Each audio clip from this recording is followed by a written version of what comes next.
عالم وقت کا محدث بھی ہو اور فقیہ بھی ہو، مجتہد بھی ہو، بہت سارے اہم کتابوں کا مصنف بھی ہو، اور مسائل مشکلہ میں علماء کا مرکز ہو، ان سے تحقیق اور تفتیش آ کر منتہی ہوتی ہو، اس کا اٹھ جانا پچھلے لوگوں کے لیے خالی پر کرنا اس کی جگہ مشکل ہوتی ہے۔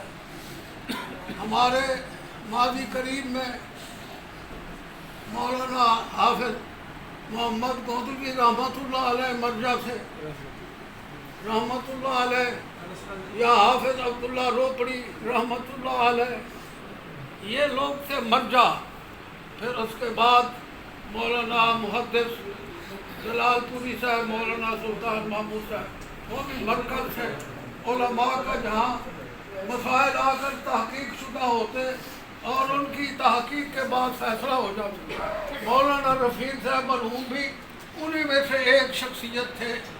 اللہ تعالیٰ ان کی بخشش فرمائے اور ان کا ہمیں جانشین عطا فرمائے۔ مدارس کو چاہیے کہ یہ جو علماء محدث فقیہ قسم کے ہیں، ان کی حوصلہ افزائی بھی کرے اور ان کو اپنے جامعات میں زیادہ سے زیادہ خدمات کے مواقع فراہم کریں۔ شکریہ جناب۔